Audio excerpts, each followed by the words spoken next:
Dear students of class 12 English grammar students, आज के इस हिंदी वर्जन लेक्चर में आज हमारा टॉपिक है how to attempt a comprehension और अनसीन पैसेज। स्टूडेंट्स, ये कॉम्प्रीहेंशन और unseen passage is one of the most important questions in the board examination. और सबसे ख़ास बात यह है कि इसमें ये जो भी क्वेश्चन आपका जो भी पैसेज आता है वो अनसीन होता है, जो पहले कभी आपने रीड आउट नहीं किया होता, जिसकी जानकारी आपको नहीं होती और पहले कभी देखा गया नहीं होता है। स्टूडेंट्स, इस पैसेज के लिए आपके को ज़रूरी है कि आपकी वोकेबलरी बहुत अच्छी हो। इस पैसेज के लिए ज़रूरी है कि आप किसी भी रिटन टेक्स्ट को पढ़कर उसकी हिंदी अच्छे से निकाल चुके हों और निकाल सकते हों स्टूडेंट्स। और इसमें यह भी ध्यान देना है कि जब कोई भी आंसर आप लिखें तो आपकी जो ग्रामेटिकल जो नॉलेज है, जो ग्रामर स्किल्स है, वो बड़ी अच्छी हो और आप किसी भी आंसर को अच्छे से एडिट कर सकें। कई बार हम ये कमी करने लगते हैं कि हम रीडिंग में बहुत ज़्यादा समय पैराग्राफ में दे देते हैं और हमें आंसर लिखने में बहुत ज़्यादा टाइम लगता है, और ये टाइम हम दूसरे क्वेश्चंस का टाइम भी इसमें कंज्यूम कर लेते हैं, खर्चा कर लेते हैं। और ये कमी हमारी उस समय दूर होगी जब हम इस तरह के क्वेश्चंस को means questions based on comprehension और अनसीन पैसेजेस को बहुत ज़्यादा संख्या में सॉल्व करें। अब स्टूडेंट्स, देखना यह है कि सॉल्व करने के कौन कौन से रूल्स हैं, क्या पॉइंट्स हो सकते हैं। स्टूडेंट्स, इसको सॉल्व करने का हार्ड एंड फास्ट तो कोई रूल नहीं है, लेकिन फिर भी कुछ आपको समझाने की यहाँ पर कोशिश है कि आपका जो ये क्वेश्चन है अच्छे से सॉल्व हो जाए। स्टूडेंट्स, इस क्वेश्चन को सॉल्व करने के लिए अभी हम एक एग्जाम्पल के थ्रू आपको बताना शुरू करते हैं। स्टूडेंट, मैं हूं एम रहमान और आप अटेंड कर रहे हैं और ऐसी classes of English language. Please इस तरह के सभी लेक्चर्स को सबसे पहले हासिल करने के लिए आप हमारे चैनल और ऐसी क्लासेस ऑफ इंग्लिश लैंग्वेज को सब्सक्राइब करना ना भूलें। और स्टूडेंट्स, सब्सक्राइब करने के साथ साथ प्लीज़ अगर पसंद आता है आपको तो लाइक, शेयर एंड कमेंट करना ना भूलें। और कमेंट बॉक्स में आप अपने नए लेक्चर्स की डिमांड कर सकते हैं और किन चीज़ों को आप समझना चाहते हैं आप वो शेयर कर सकते हैं। आइए देखते हैं कि किसी कॉम्प्रीहेंशन को हम कैसे सॉल्व कर सकते हैं। स्टूडेंट्स, हमारे सामने ये कॉम्प्रीहेंशन है और ये एक परफेक्ट कॉम्प्रीहेंशन है जिसमें सभी तरह के क्वेश्चंस पूछे गए हैं। किसी भी कॉम्प्रीहेंशन के अंदर आमतौर से ये 4 से 5 टाइप्स के क्वेश्चंस पूछे जाते हैं, जिसमें पहला क्वेश्चन ये किसी भी नंबर पर हो सकता है। आई मीन टू से one of the questions may be based on summary.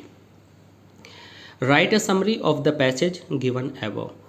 इसके अंदर आपको पूरा जो कॉम्प्रीहेंशन है उसको पढ़ना होता है और उसकी समरी लिखनी होती है। अब समरी को लिखने में स्टूडेंट्स आप सबसे बड़ी गलती ये करते हैं कि आप इसी पैसेज की लाइंस को स्टील करते हैं, उठाते हैं और कुछ लाइंस को बीच से छोड़ देते हैं और फिर कुछ नीचे से जोड़ देते हैं, कुछ उसके बाद लिख देते हैं और फिर उसको समरी कहते हैं।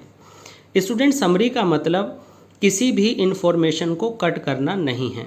समरी का मतलब है कि पूरी बात जो इसमें कही गई है आप इन बड़े बड़े सेंटेंसेस को इस तरह से प्रिसाइज करके शॉर्ट करके लिखें कि वर्ड्स तो कम हो जाएं लेकिन कोई भी बात छूटनी नहीं चाहिए।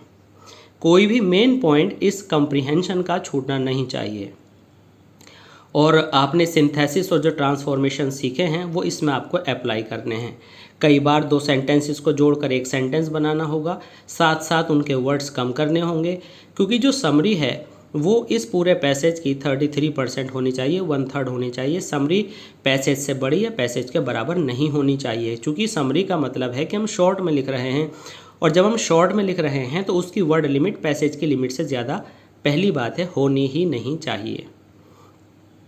तो उसके लिए आपको जो ग्रामर है अपनी लैंग्वेज में लिखना है। जो पैराग्राफ के अंदर के वर्ड्स हैं उसको आपको रीराइट नहीं करना है, उसको स्टील नहीं करना है और आपको अपने वर्ड्स में अपने छोटे छोटे इजी इंग्लिश में इसको डिस्क्राइब करना है।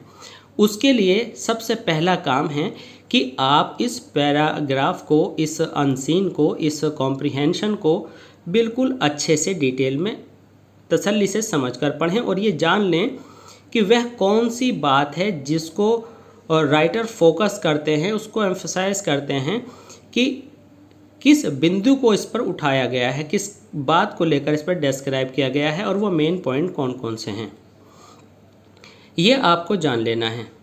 कई बार हम क्या करते हैं कि हम पहले क्वेश्चंस पढ़ लेते हैं और क्वेश्चंस पढ़ने के बाद हम कॉम्प्रीहेंशन करते हैं। कर सकते हैं आप, लेकिन बेहतर ये होगा कि आप पहले कॉम्प्रीहेंशन को अच्छे से पढ़ें, फिर क्वेश्चंस पढ़ें और उसके बाद फिर कॉम्प्रीहेंशन पर आ जाएं। और आपकी जो रीडिंग की जो स्पीड है वो बड़ी अच्छी होनी चाहिए और आपकी वोकेबलरी अच्छी होनी चाहिए, क्योंकि ये बहुत ही लर्नेड और स्किल्ड राइटर्स के लिखे हुए पैसेजेस होते हैं और ये किसी भी चैप्टर के मिड से उठा लिया जाता है और उसमें आपको ये समझना कि राइटर क्या पॉइंट आउट करना चाहता है बहुत ज़्यादा ज़रूरी होता है। तो एक क्वेश्चन आता है आपको कि right a summary of the passage given above. Students, इसके बाद आता है suggest the suitable title for the passage. इस पैसेज के लिए टाइटल लिखिए। उसके बाद तीसरा न्यू टाइप ऑफ क्वेश्चन होता है एक्सप्लेन द पोर्शन अंडरलाइन। उसमें आपको कुछ इटैलिसाइज्ड या तो तिरछे लिखे हुए शब्द दिए गए होते हैं या अंडरलाइन कर दिया जाता है, इनका मीनिंग आपसे पूछा जाता है। इसके बाद आपसे कोई भी एक क्वेश्चन या कोई भी दो क्वेश्चन पूछे जाते हैं। एक क्वेश्चन आपको कॉम्प्रीहेंशन से इजीली मिल जाता है और पांचवें टाइप का स्टूडेंट जो क्वेश्चन होता है वह क्वेश्चन थोड़ा सा आपको अपनी सोच लगा करके आंसर देना होता है, जिसका आंसर कभी कभी सीधे पैसेज में लिखा हुआ नहीं होता। ये क्वेश्चंस कैसे होते हैं ये अभी आप समझ जाएंगे। अब यहाँ पर आपका जो ये पैसेज है, सबसे पहले हम इसकी रीडिंग करते हैं, इसको अंडरस्टैंड करते हैं। The pollution of physical environment has contaminated our minds also. जो पॉल्यूशन है इस फिजिकल एनवायरनमेंट का, फिजिकल एनवायरनमेंट का मतलब है स्टूडेंट्स जो हमें दिखाई देता है, जो फिजिकली हमें बदलता हुआ दिखाई देता है, जिसे हम छू सकते हैं, जिसे हम आंखों से देख सकते हैं। हैज़ कंटेमिनेटेड आवर माइंड्स, उसने हमारे दिमाग को, कंटेमिनेटेड मीन्स दूषित कर दिया है। यहाँ दूषित का मतलब है पॉल्यूटेड कर दिया है।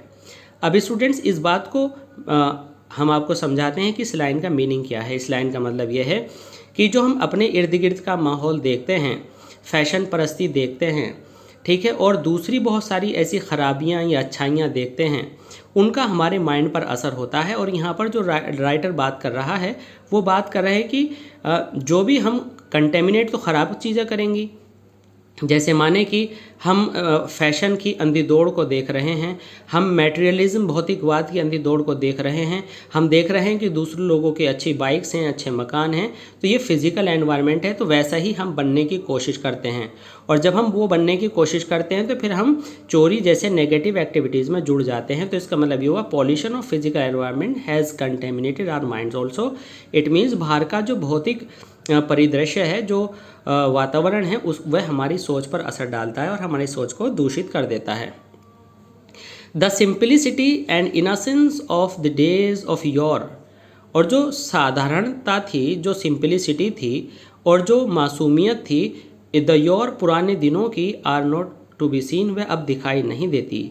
रैपिड डेवलपमेंट, और तेज़ी से होने वाला जो डेवलपमेंट है in science and technology, science और तकनीक में, एंड ट्रिमेंडस इंक्रीज, और चहुमुखी जो विकास हो रहा है in the production of wealth, दौलत और संपत्ति के प्रोडक्शन में। इट मीन्स हम इतने सक्षम होते जा रहे हैं कि हमारी जो विलासिता है वो बढ़ती जा रही है मेड अस मटेरियलिस्टिक, और इन सारी धन में विश्वास रखने वाली बातों ने हमें बहुत ही भौतिकवादी, मतलब संसार की वस्तुओं को अर्जित करके उनका आनंद लेने वाला बना दिया है। मटेरियलिस्टिक का मतलब है कि संसारिक वस्तुओं का आनंद में विश्वास करने वाला बना दिया है।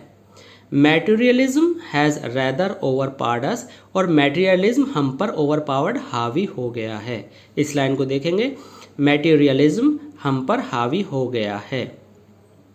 And we are engrossed in the mad race of earning and spending, और हम एक ऐसी अंधी दौड़ में शामिल हो गए हैं जिसके अंदर हर इंसान केवल कमाने और खर्चा करने में एक दूसरे से आगे निकलना चाहता है। वी आर दस वेस्टिंग आवर पावर्स, और हम दस इस तरह से नष्ट कर रहे हैं अपनी शक्तियों को। And little we see in nature, और हालत ये हो गई है कि हम प्रकृति की तरफ से बिल्कुल हट गए हैं। इट मीन्स हम लिटिल देखने लगे हैं थोड़ा सा। दैट इज़ आर्स, वास्तव में वह नेचर जो वास्तव में हमारी परमानेंट सोर्स ऑफ हैप्पीनेस है। अब इसके बाद देखते हैं मैटेरियलिज्म, यानी माल में विश्वास करना, धन संपत्ति में विश्वास करना, seems to be sounding the final death knell. It means दौलत के पीछे भागना हमारे लिए ऐसा हो गया है जैसे मृत्यु का फाइनल जाल या कोई ऐसा चूहेदान हो जिसमें हम फंस जाएंगे। मतलब जो मैटेरियलिज्म है, जो दौलत कमाने का जो दौड़ बनी हुई है, यह हमारी मृत्यु का एक जाल बन गया है, एक जाल का रूप इसने ले लिया है। और knell of humanism and spiritualism which indeed made our life worth living, और इसके अंदर इंसानियत और आध्यात्म यानी हमारा जो अपनेपन की फीलिंग थी और जो हमारे मन और मस्तिष्क की शुद्धता लाने वाली भावना थी, विच इंडीड जो वास्तव में made our life worth living हमारे जीवन को जीने योग्य बनाती थी, वो ख़त्म हो गई है और मैटेरियलिज्म हमारे लिए मृत्यु का एक साधन बन गया है। We are steadily losing faith in higher ideals, और हम स्टेडिली लगातार लूज कर रहे हैं, खो रहे हैं उच्च जीवन के आदर्शों को, and are coming to regard, और हम रिगार्ड देने लगे हैं, हम वैल्यू देने लगे हैं द अक्यूमुलेशन ऑफ वेल्थ, धन के जमा करने को, as are be all and all. Students, ये ईडियम है बी ऑल एंड ऑल, और हमने फाइनली जो दौलत है उसको इकट्ठे करने को ही सब कुछ मान लिया है। तो आपने देखा कि ये जो आपको अंडरलाइन पोर्शन दिया गया है इसके अंदर ईडियम आया है बी ऑल एंड ऑल, जिसको हमने फाइनली सबसे बड़ा साधन मान लिया है। इट मीन्स फाइनली हमने उसको सब कुछ मान लिया है। उसको किसको? धन जमा करने को। Accumulation means together. तो आपने देखा कि यहाँ पर आपके जो सिनोनिम्स भी यूज़ में आ रहे हैं, ईडियम्स भी यूज़ में आ रहे हैं और आपके ग्रामेटिकल स्ट्रक्चर्स भी काम में आ रहे हैं। तो अनसीन एक ऐसा कंबाइंड फॉर्म है आपकी टोटल इंग्लिश का जिसमें आपकी योग्यता देखी जाती है कि आप कितना रिटिन अंडरस्टैंड कर सकते हैं। अब स्टूडेंट्स हम शुरुआत करेंगे क्वेश्चन नंबर 2 से। Suggest a suitable title for the passage. अब हमसे टाइटल मांगा गया है। टाइटल का मतलब होता है कि आप पैसेज का नाम लिखिए। अब नाम को टाइटल कहते हैं और टाइटल किस तरह का होना चाहिए ये बहुत अहम बात है। टाइटल बहुत बड़ा सेंटेंस नहीं होना चाहिए, बल्कि टाइटल में सेंटेंस होना ही नहीं चाहिए। तीसरी बात, टाइटल एक हेडिंग टाइप होना चाहिए। फोर्थ, टाइटल के अंदर कम से कम वर्ड्स होने चाहिए। नेक्स्ट, टाइटल जो भी लिखा जाए उसका हर लेटर जो है, जो फर्स्ट वर्ड का फर्स्ट लेटर है वह क्या होना चाहिए? वह अपने आप में कैपिटल होना चाहिए। स्टूडेंट्स, टाइटल हेडिंग टाइप होना चाहिए और टाइटल उस मेन पॉइंट को लेकर आपको सोचना चाहिए जो कि पैसेज के अंदर कहीं ना कहीं नहीं बल्कि हर जगह यूज़ में आया हो। तीसरी बात यह है कि ये टाइटल बहुत लंबा ना हो और इस टाइटल को हेडिंग की तरह से आप यूज़ करें। सबसे पहले ये देखते हैं कि इस पूरे पैसेज में कौन सी बात ऐसी है जो हर जगह आई है। इस पूरे पैसेज के अंदर एक बात आई है हर जगह, मैटेरियलिज्म, भौतिकवाद। और ये भौतिकवाद किस चीज़ से शुरू हुआ? मानसिक प्रदूषण से। इट मीन्स लोगों ने देखा कि सब कमा रहे हैं, हम भी कमाने में लग गए और जीवन का वास्तविक उद्देश्य और हैप्पीनेस को भूल गए। ये इस पूरे पैराग्राफ में बताया गया है। तो मैटेरियलिज्म, तो मैटेरियलिज्म के ऊपर ही आपका पूरा पैराग्राफ है स्टूडेंट्स, ठीक है। और ये मैटेरियलिज्म किस बात से रिलेटेड है? मेंटल पॉल्यूशन से। अगर ये मैटेरियलिज्म लोगों के जहन पर, लोगों की सोच पर नहीं बैठता तो सब इसकी कॉपी नहीं करते। तो स्टूडेंट्स, आपका जो मेन पॉइंट है, एक तो है मेंटल पॉल्यूशन यानी एनवायरनमेंट पॉल्यूशन, यानी आपकी सोच का प्रदूषण। और वो सोच का प्रदूषण मतलब एक गलतफहमी कि धन ही सब कुछ है। अब ये वर्ड्स आपके पास आ गए, आपने पूरा जिस्ट, पूरा सार निकाल लिया इस पैराग्राफ का। अब इस पूरे सार को निकालने के बाद आपने क्या करना है? आपको इसका अब टाइटल चुनना है। टाइटल जब आप लिखेंगे तो पहला वर्ड का पहला लेटर कैपिटल हो, बीच में आने वाले जो आपके आर्टिकल और प्रीपोजिशन हैं उनके पहले लेटर को आप स्मॉल बना सकते हैं। जैसे हमने यहाँ पर टू लिखा है, आप कैपिटल भी लिख दें, इस टू को टी को स्मॉल बना दें तो भी चलेगा। फिर एस को कैपिटल बना दें, फिर दा को कैपिटल बना लें या स्मॉल बना लें टी को तो भी चलेगा, या फिर सारे ही कैपिटल बनाएं तो भी चलेगा। तो इस तरह से अभी हम आपको एक सॉल्यूशन दिखाने वाले हैं इसका कि किस तरह से जो है आप टाइटल लिखते हैं। देखिए हमने लिखा है answer to suitable title mental pollution, यानी मानसिक प्रदूषण। इसका दूसरा टाइटल हो सकता है मटेरियलिज्म, यानी भौतिकवाद। ठीक है, इसका तीसरा टाइटल हो सकता है मटेरियलिज्म और डेथ नेल। आपने देखा मटेरियलिज्म के बाद हमने डैश लगाया, डैश के बाद हमने ए कैपिटल बनाया, फिर उसके बाद डी कैपिटल बनाया, उसके बाद नेल का के कैपिटल बनाया। तो स्टूडेंट्स ये जो हमने बीच के अंदर यहाँ पर मटेरियलिज्म के बीच में जो हमने यहाँ पर डैश लगाया है, ये जो डैश है इस डैश का मतलब होता है कि मटेरियलिज्म किस सेंस में, मटेरियलिज्म किस सेंस में, डेथ नेल के सेंस में। तो ये जो डैश है यहाँ पर अर्थात का सेंस देता है। इस डैश की जगह पर आप कॉलन भी लगा सकते हैं, और कॉलन क्या होता है कि दो डॉट ऊपर नीचे लगाई जाती हैं। तो आपने जो ये सारा लिखा, ये सारा आपके पैराग्राफ के एक एक वर्ड को टच करता है। ठीक है, अब इसके बाद स्टूडेंट्स आपका दूसरा क्वेश्चन आता है। देखिए दूसरा क्वेश्चन क्या आता है, दूसरा क्वेश्चन आता है आपका कि एक्सप्लेन द पोर्शन अंडरलाइन। ये तीसरा क्वेश्चन है। अब इसको कैसे अंडरलाइन पोर्शन को देखना है, सॉल्व करना है, तो देखते हैं। अंडरलाइन पोर्शन क्या था, अंडरलाइन पोर्शन स्टूडेंट्स यहाँ पर दिया गया है, materialism has rather overpowered us, यानी मटेरियलिज्म ने हमको ओवर पावर्ड कर दिया है। हमको मतलब सब लोगों को, ओवर पावर्ड मीन्स हम पर हावी हो गया है। तो अब हम क्या करते हैं, हम लिखेंगे the underline portion singular comma begin inverted comma materialism से लेकर डैश डैश डैश। पूरा लिखने में टाइम लगाने के बजाय आपने लिख दिया कि इस पूरे वाले फ्रेज या सेंटेंस का मीन्स।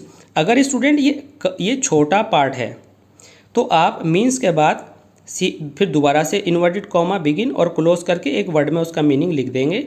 लेकिन अगर आपके इस लाइन, ये लाइन थोड़ी बड़ी है, 6, 7, 8, 9, 10 वर्ड्स की है, तो उतना ही लंबा लगभग आप उसका मीनिंग देंगे। और अगर मीनिंग देने में आपको कोई सब्जेक्ट आता है या पूरा सेंटेंस टाइप आता है तो फिर आप यहाँ पर मीन्स लिखने के बाद यहाँ पर दैट भी लिख सकते हैं। Means that the desire for wealth और earning money has overcome our sensory input. कहने का मतलब यह है कि हमने सारे वर्ड मीनिंग्स के अपने चुने, हमने किताब से कोई वर्ड मीनिंग यूज़ नहीं किया। इसमें कहा गया था कि ये जो अर्निंग मनी है ये हमारे ऊपर मटेरियलिज्म हावी हो गया है। तो हमने इस तरह से लिखा कि धन कमाने की जो डिज़ायर है या अर्निंग मनी की जो डिज़ायर है हैज़ ओवरकम, तो हमने ओवरवे का ओवरकम अपने पास से मीनिंग डाला और हमने कह दिया कि उसने our sensory input. Sensory input का मतलब है कि हमें देख कर के लगता है कि धन ही सब कुछ है। अर्थात हमने यहाँ पर ये मीनिंग लिखा कि हमारे रुपया पैसा कमाने की आदत ने वह आदत हम पर हावी हो गई है और वह हमारी सोच पर हावी हो गई है। अर्थात रुपया या धन कमाने की आदत हमारे सेंसरी इनपुट मतलब हमारे उन सेंसेस पर जो अच्छी बुरी चीज़ों को पहचानते हैं पर हावी हो गई है। या आप ऐसे भी लिख सकते हैं कि the desire of wealth of earning और अर्निंग मनी हैज़ ओवरकम। ठीक है, इसकी जगह आप यहाँ से लिख सकते हैं हैज़ ओवरकम की यहाँ से money has affected our thinking, ने हमारी सोच को बदल कर रख दिया है।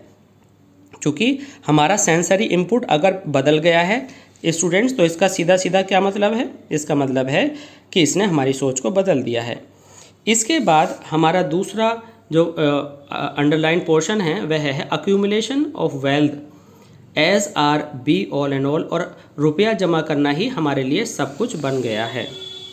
तो स्टूडेंट्स यहाँ पर हम देखेंगे अक्यूमुलेशन हमने सेकंड लिखा, अक्यूमुलेशन के बाद उसको पूरा लिखा, फिर हमने लिखा means the collection of money has become the goal of our life before any morality, मतलब कि रुपया जमा करना हमारे लिए किसी भी नैतिकता से बढ़कर हो गया है।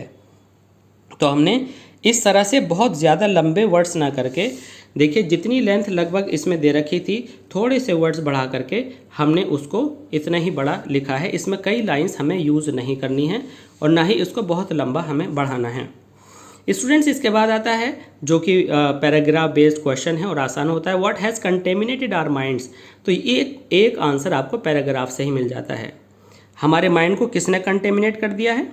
तो स्टूडेंट्स सीधा सीधा लिखा था the pollution of physical and environment, the pollution of physical environment has contaminated our minds. देखिए ये यहाँ पर है, the pollution of physical environment has contaminated our minds also. अब यहाँ पर आर माइंड्स ऑल्सो लिखा हुआ है, तो ये जो ऑल्सो है और माइंड्स लिखा हुआ है ये पैराग्राफ में आगे आने वाली इन्फॉर्मेशन को रिलेट करता है, जबकि हमें अपने आंसर में केवल the pollution of physical environment को फोकस करना था, इसलिए हमने इसमें एडिटिंग कर दी है। तो स्टूडेंट्स सबसे मेन पॉइंट मैं आपको बता दूं कि जब हम आंसर लिखते हैं तो आंसर लिखते में सबसे पहला आपका जो फंडा है स्टूडेंट्स वो है कि आप अंडरस्टैंड करें। अंडरस्टैंड के बाद आप सेलेक्ट करें। हमने अंडरस्टैंड पहले पैराग्राफ कर लिया, उसके बाद हमने क्वेश्चन पढ़ के सेलेक्ट किया कि इस पोर्शन में से आंसर आएगा। स्टूडेंट्स उसके बाद आपने एडिट करना है, क्योंकि ये जो स्टूडेंट्स यहाँ जो सेंटेंस लिखा है ये पैराग्राफ को लिंक करने के लिए सारा चल रहा है। अब हमें यहाँ पर वो अननेसेसरी वर्ड्स हटा देने हैं और क्वेश्चन में उसको एडजस्ट करना है। क्वेश्चन क्या कहता था? व्हाट हैज़ कंटेमिनेटेड, तो हमें व्हाट की जगह वो पोर्शन यूज़ करना है, तो वो पोर्शन हो जाएगा the pollution of physical environment has contaminated our minds. Also की यहाँ ज़रूरत नहीं है क्योंकि कोई सेकंड पॉइंट हम बता नहीं रहे, इसको एडिटिंग कहते हैं। और स्टूडेंट्स एडिटिंग के बाद आप लिखते हैं राइटिंग। देखते ही हमें लिखना शुरू नहीं कर देना है, हमें पहले अंडरस्टैंड करना है, U for understand, S for select, E for edit, then write, और चौथे नंबर पर हमें राइट लिखना है। हमें सीधे जो भी सेंटेंस इस टेक्स्ट में दिखता है, पैराग्राफ में दिखता है, उसे सीधे सीधे नहीं लिखना। अब आइए फिर एक्सपीरियंस करते हैं क्वेश्चन नंबर 5 के आंसर को देते हुए। What is sounding as final death nail of humanism, यानी इंसानियत का फाइनल अंत क्या लगता है? तो देखिए ये इतना बड़ा सेंटेंस यहाँ से, materialism seems to be sounding the final death knell of humanism and spiritualism which indeed made our life worth living। अब यहाँ पर इतनी सारी बातें लिखी हुई हैं, हमारे क्वेश्चन में वर्थ लिविंग से रिलेटेड हमें कोई इन्फॉर्मेशन नहीं देनी है। हमसे केवल इतना पूछा है कि कौन सी ऐसी चीज़ है जो ह्यूमनिज्म को ख़त्म करने का फाइनल चिन्ह है। तो स्टूडेंट्स हमें व्हाट का आंसर देना है। वो व्हाट का आंसर क्या है? वो व्हाट का आंसर है मैटेरियलिज्म। तो इस तरह से स्टूडेंट्स हमारा आंसर बन जाएगा materialism is sounding as final death nail of humanism. तो हमने क्या किया? पहले क्वेश्चन पढ़ा, फिर अंडरस्टैंड किया, फिर सेलेक्ट किया और उसके बाद हमने एडिट किया और फिर हमने आंसर लिखा। अब स्टूडेंट्स बारी आती है समरी की। समरी जो कि एक बड़ा ही क्रूशियल पॉइंट है, आइए इस पर विचार करते हैं। स्टूडेंट जब हम समरी लिखते हैं तो समरी लिखने में हमें, जैसे कि यहाँ पर देखिए हमने लिखा the pollution of physical environment has contaminated our minds also, the simplicity of innocence of the days of yore are not to be seen. तो इसको अब हमें शॉर्ट में करके समझाना है। हमने लिखा students the present world in which we observe negativity everywhere has affected our minds and we are not so innocent as we use to be. Students हमने कहा कि जो संसार में आजकल हम देख रहे हैं उसने हमारे दिमाग को दूषित कर दिया है और हम इतने सीधे और मासूम नहीं रहे जितने हम हुआ करते थे। तो वहाँ सेंटेंस बहुत बड़ा था, यहाँ हमने बहुत छोटा कर दिया। इसके बाद स्टूडेंट्स यहाँ पर आया rapid development in science and technology and the tremendous increase in the production of wealth has made us materialistic. तो स्टूडेंट्स हमने यहाँ पर आगे लिखा आवर प्रोग्रेस इन साइंस, जो टेक्नोलॉजी की बात थी हमने केवल साइंस वर्ड में डाल दिया, एंड रैपिड अर्निंग, और हम तेज़ी से अब कमाने लगे हैं क्योंकि हमारे कमाने के जो साधन बढ़ गए हैं, ने हमें हैंकर आफ्टर मनी, दौलत के पीछे भागना सिखा दिया है।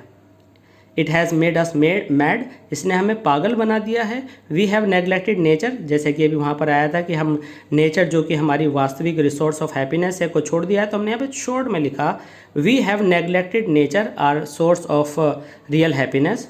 और उसके बाद हमने लिखा कि वो जो डेथ नेल वाला पूरा सेंटेंस स्टूडेंट्स आप यहाँ पर देख सकते हैं आया था, हमने उसको बहुत शॉर्ट में, ये जो सारा पोर्शन है उसको शॉर्ट में यहाँ पर लिख दिया है अपने वर्ड्स में। Earning money has become a danger to our life because we have neglected our moral values and made money everything for us. अर्थात हमने दौलत के पीछे भाग करके मॉरल को, जो अपने नैतिकता है, उसको बिल्कुल नष्ट कर लिया है और रुपए को ही सब कुछ समझ लिया है। देखिए लाइन लास्ट में कही गई थी accumulation of wealth as are be all and all, तो हमने इसको लिख दिया कि हमने दौलत को ही सब कुछ समझ लिया है। तो स्टूडेंट्स ये पैराग्राफ देखने में इस पैराग्राफ के बराबर है, लेकिन इसके वर्ड्स डेफिनेटली कम हैं, आप काउंट कर सकते हैं। तो आप देखते हैं कि हमारी जो पूरी प्रेजेंटेशन है, देखिए इस तरह से हमारी प्रेजेंटेशन आती है। जब आप एक आंसर लिखें तो 2 लाइन्स स्किप करें, उसके बाद फिर आप अपना आंसर लिखें, फिर 2 लाइन स्किप करें, फिर नया आंसर लिखें। और अगर जैसे आंसर थर्ड में आपको 2 पॉइंट्स लिखने हैं तो बीच में आप कम से कम 1 लाइन छोड़ करके दूसरा पॉइंट लिखें और फिर नए आंसर के लिए फिर 2 लाइन छोड़ करके आप आंसर लिखें। तो इस तरह से आप समझ जाएंगे कि आपके प्रेजेंटेशन क्या है। अब जैसे कि यहाँ पर हमने टाइटल में इतने सारे ऑप्शन दिए हैं, एग्जामिनेशन में आप कभी भी भूल कर भी ऑप्शंस नहीं देंगे, आपको केवल एक आंसर पूरा करना है।